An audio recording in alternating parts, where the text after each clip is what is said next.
Oi, que bom te ver por aqui. No último vídeo que eu fiz no YouTube, que aliás foi meu primeiro, esse vídeo aqui ó, eu falei sobre o curso de Psicologia na USP de São Paulo. E a maior demanda que teve nos comentários, nunca vou deixar as outras demandas de lado, foi sobre preparação para o vestibular. Mais especificamente, como aquele vídeo era da USP, uma preparação para o FUVEST. Então, cá estou eu agora fazendo esse vídeo de preparação para o vestibular. Mas a questão da temática do vestibular é bastante ampla, então não dá pra fazer um vídeo só falando sobre tudo que tem no vestibular.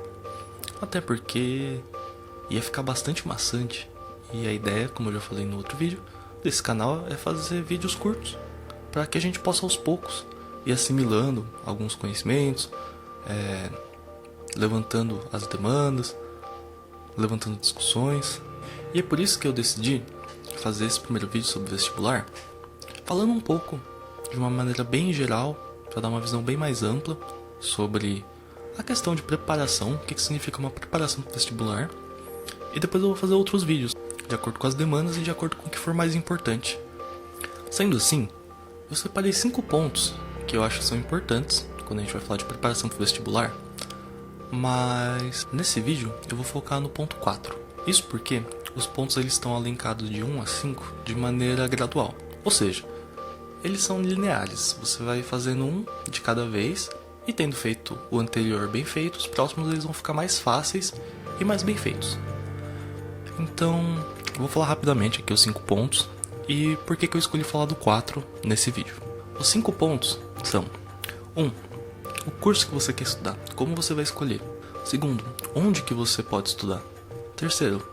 Dessas possibilidades, onde que você tem preferência. 4.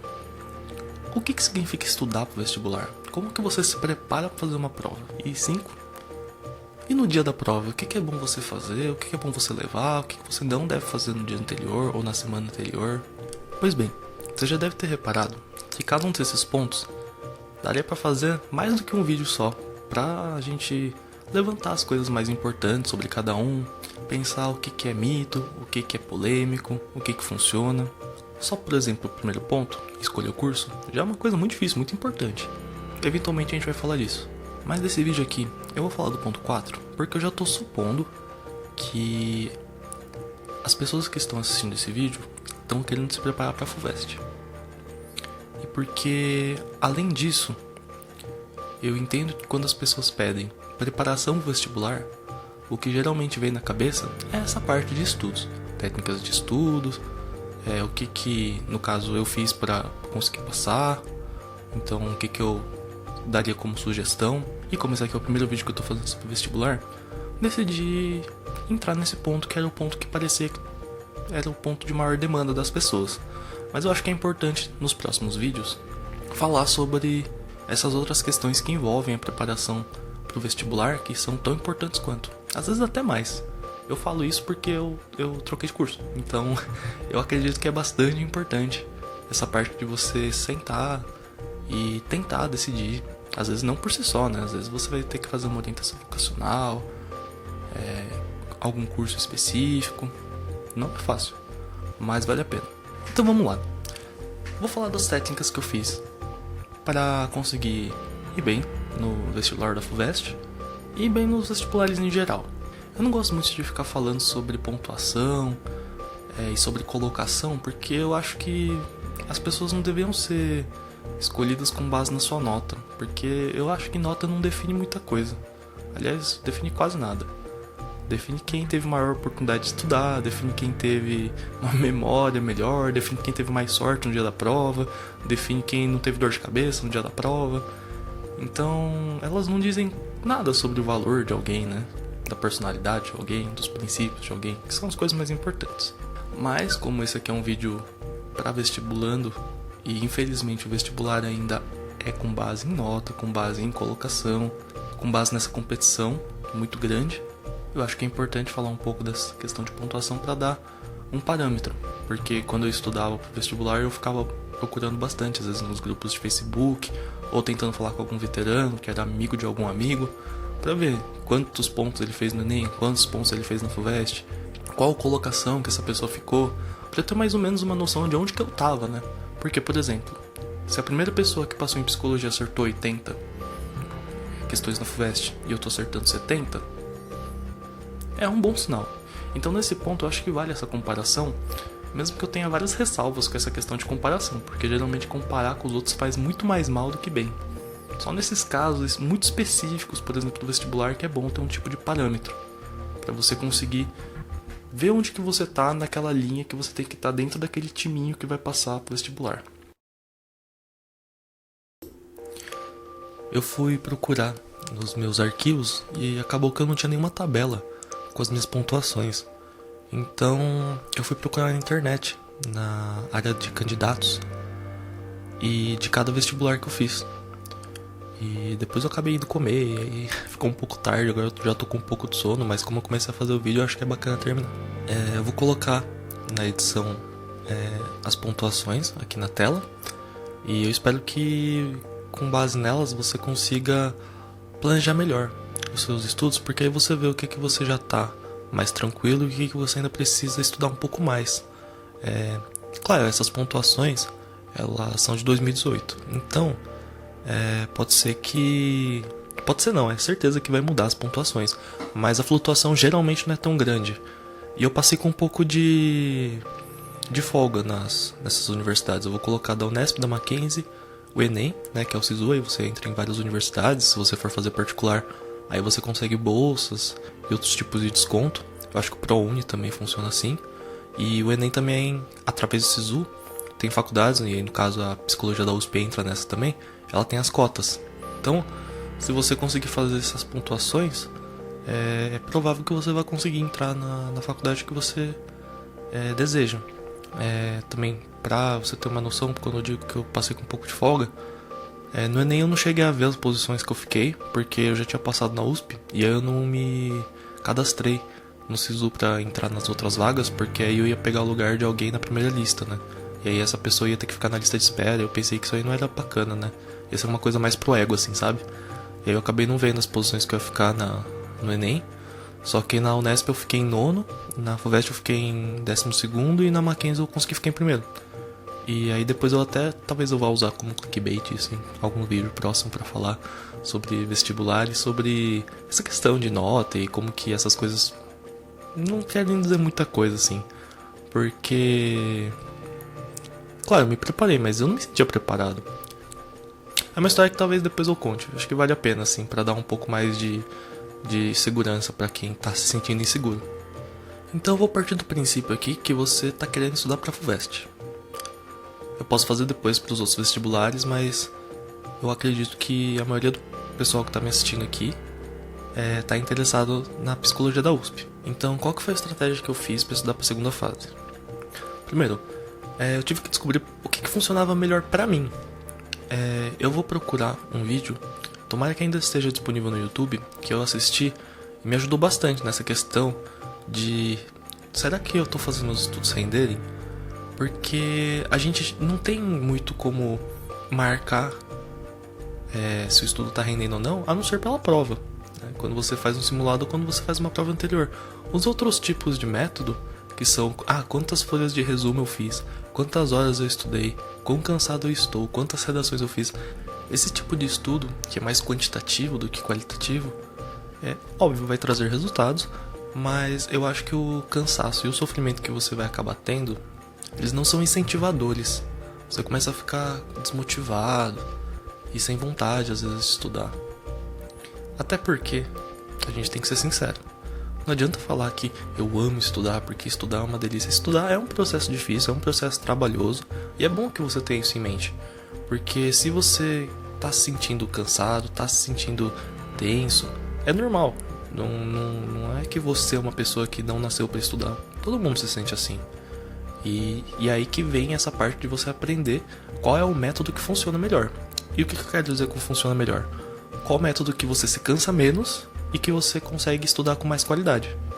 Principalmente falando da segunda fase, é que você tem que saber como que funciona a correção. Porque se você sabe como que vai ser corrigido, você consegue ter uma noção melhor do que você pode fazer e do que você não deve fazer.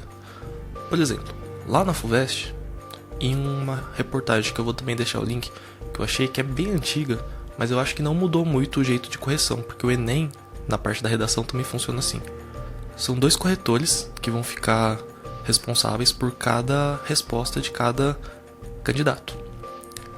Esses corretores têm que entrar em consenso que a resposta está certa, e se os 2 entrarem nesse consenso, a nota é a média dos 2. Se os 2 falarem que você errou sua resposta vai ser anulada. Mas se um falar que você errou e o outro falar que você acertou, aí essa sua resposta vai para um terceiro, que é um coordenador que está acima desses 2, e aí o julgamento que ele fizer da sua resposta vai ser o oficial. E por que eu falo que é importante você saber disso? Porque eu acho que isso dá uma tranquilidade maior para quando você for fazer as suas questões. Porque isso dá uma maior margem para o que você pode escrever. E o que eu quero dizer com isso? Geralmente questões de matemática não tem muito como estar certo ou estar errado.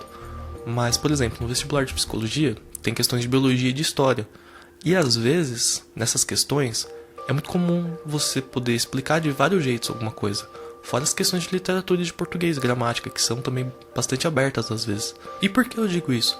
Porque quando eu fazia os meus simulados, principalmente da parte da segunda fase, eu corrigia minhas provas através de 2 sites principalmente. Eu usava o Poliedro, usava um pouco do Etapa, mas usava principalmente o Objetivo e o Elite Campinas. Eu gostava de usar o site do Objetivo porque geralmente as respostas elas eram curtas e com só o que você precisava responder mesmo. Enquanto no Elite Campinas as respostas sempre eram enormes. Só que elas eram muito boas, principalmente para quando você não sabia direito aquele assunto e você não sabia direito como estudar. Ele abordava assim de um jeito bem completo. Eu gostava de estudar desses 2 modos. E aí eu tentava fazer minhas respostas mais parecidas com o do Objetivo, só que eu estudava de acordo com o que estava escrito no Elite Campinas. E às vezes um cursinho pré-vestibular resolvia uma resposta e dava, por exemplo, sim, mas os argumentos. Enquanto o outro ia lá e respondia não, outros argumentos. E se você for ver, nenhum dos 2 estava errado. E aí essa é a hora que você pode ficar um pouco mais tranquilo, porque tem muitas respostas que às vezes não tem uma resposta certa. Existe uma argumentação que faz sentido. E aí quem vai corrigir a sua prova é que vai ver se faz sentido ou não faz sentido. E aí vai todo esse processo que eu expliquei agora há pouco. Seguindo então nessa linha de raciocínio, você vai fazer essas provas, você vai conseguir corrigir de acordo com os cursinhos pré-vestibulares, aí você pode escolher, né, qual que você gosta mais, qual que faz mais sentido pra você, que nem como eu falei, no meu caso é do Objetivo e do Elite Campinas. Eu fazia cursinho no Etapa, eu tinha conseguido bolsa lá, só que eu não fazia muito a apostila deles, eu fazia mais as provas e fazia bastante os simulados. Uma coisa que eu aproveitei de lá eram os monitores de redação, isso eu acho muito bom. Mas eu também acredito que cursinho não seja uma coisa essencial, assim, não é uma coisa que faz diferença. É uma ferramenta que você, se você tiver a oportunidade de usar, é bacana. Inclusive eu tô pensando em fazer um vídeo sobre isso, sobre as coisas que eu aprendi lá e por que às vezes compensa e por que às vezes não compensa fazer. Mas o que eu quero deixar claro aqui é que só quando você começar a fazer as provas e corrigir e ver o que tá batendo, o que não tá batendo, que você vai ver quais que são as matérias que você tem mais deficiência e as matérias que você tá mais tranquilo. E aí, as matérias que você tá mais tranquilo, provavelmente o jeito que você tá estudando é um jeito que funciona bem, porque você já tá fazendo isso. Então, eu até falaria pra você não mudar, mas sempre vale a pena tentar uma coisa nova. E as matérias que você não tá indo tão bem, eu acho que são essas matérias que você tem que focar em estudar mais e principalmente focar em jeitos de aprender melhor essa matéria. E o que eu quero dizer com isso? Olha, você não precisa estudar 10 horas de história se você não gosta de história. Você pode procurar um podcast, você pode procurar canais no YouTube, tem canais ótimos no YouTube que fazem conteúdo de história. Você pode procurar insights. Eu gostava de escutar o podcast da Folha, Presidente da Semana, tem no Spotify. Pra mim foi um jeito assim que eu encontrei de estudar sobre os presidentes que foi muito bom. Você pode fazer resumo também, tem gente que gosta. Eu não gostava de fazer resumo, só fazia resumo quando eram matérias que eu não conseguia guardar na cabeça de um jeito fácil. E mesmo que eu fizesse várias perguntas e respostas, às vezes eu não conseguia gravar. Eu ia lá, fazia um esqueminha, mas eu não caprichava tanto nos meus resumos assim. E não é por questão de, vou ser desleixado, mas é por questão mesmo de que pra você deixar um resumo bonito, sabe, aqueles resumos de Instagram que tem no Pinterest, esse tipo de resumo é muito bonito, mas o tanto de tempo que você gasta pra fazer eles, eu acho que não compensa. Mas isso era pra mim. Existem pessoas que gostam de fazer esses resumos mais bonitos porque são a maneira que a pessoa encontrou de conseguir fazer o conteúdo entrar mais na cabeça dela. Mas aí você tem que ver o que tá acontecendo, né? Se você tá fazendo isso por hobby, se você tá fazendo isso com uma forma de procrastinar, ou se você tá realmente aprendendo fazendo um resumo bonitinho, aqueles que você até tira foto pra mandar pros amigos.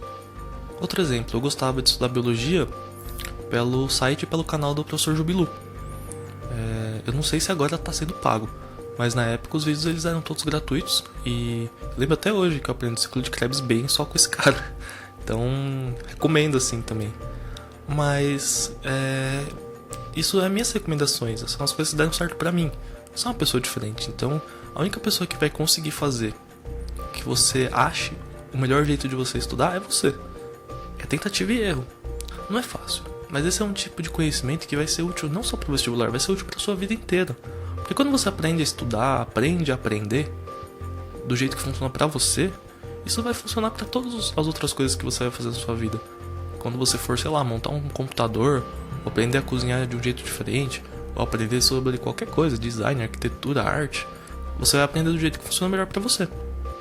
Por último, é bacana a gente também falar que é importante você se preparar pro dia da prova. E aí eu acho que eu também vou fazer um vídeo só disso, porque tem várias diquinhas que são legais, e eu só quis falar aqui porque esse é o último ponto dos 5 que eu falei que eu ia listar nesse vídeo. E eu espero que não tenha ficado muito cansativo. Espero que esse vídeo seja proveitoso para você, que você consiga organizar bem suas matérias, suas disciplinas, que você não fique tão cansado, cansada, e que você passe na universidade que você quer. A gente se vê no próximo vídeo. Cantiguinha. Era um brinquedo Maria, era uma história Maria, era uma nuvem Maria, era uma graça Maria, era um bocado Maria, era um mar de amor Maria, era uma vez, era um dia, era um dia, era uma vez, era uma vez, era um dia, era um dia, era uma vez, era uma graça Maria, era uma nuvem Maria, era uma história Maria, era um brinquedo Maria, era um bocado Maria, era um mar de amor Maria, era uma vez Maria, era um dia Maria, era uma vez, era um mar de amor Maria, era um bocado Maria, era uma graça Maria, era uma história Maria, era uma graça Maria, era uma história Maria, era um dia, era uma vez, era uma vez, era um dia, era um dia, era uma vez, era um dia, era uma história Maria, era uma graça Maria, era um brinquedo Maria, era uma graça Maria, era um mar de amor Maria, era uma graça Maria.